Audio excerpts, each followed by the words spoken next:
You call it, your program of what you're telling people to eat, the factory-specified fuel. I do.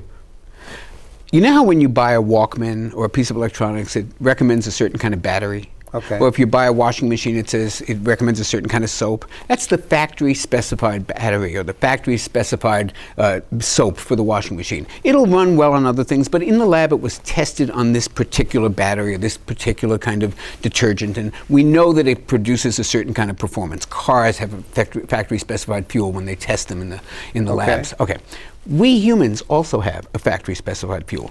All animals have a factory-specified fuel. The factory-specified fuel for squirrels is called nuts. The factory-specified fuel for lions is zebras and hyenas. Now, you can feed a lion chocolate chip cookies and you can keep them alive, but you won't get optimal performance from the lion on chocolate chip cookies. Well, humans also have a factory-specified fuel. And in my opinion, when you're looking for the right diet, no matter what type metabolism you have or how different you may be, you got to start with the basis. And why not start with the basis of the factory-specified fuel for humans? Now, what is that? Yeah, where do we get that information? Well, the human genus has been on the planet for 2.4 million years.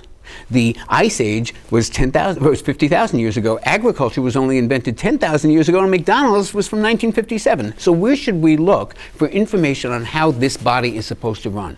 The anthropologists and nutritionists tell us that our genes are about 99.99 the same as that of Paleolithic man. So let's look at what they actually ate. They ate food you could hunt, food you could gather, food you could pluck, food you could fish for. It didn't have a barcode. It didn't have unpronounceable ingredients. You could catch it, grow it, pluck it, grab it from a tree, hunt it, or fish it. You ate it. That's the factory-specified fuel. Sounds so simple. That's the factory-specified fuel for human beings. And that's where we should start our search for the right diet for each individual. So in your opinion, what's making us fat as a culture is we're eating outside of these guidelines? We're eating outside of these guidelines. We're eating too much food, and we're eating the wrong kind of food.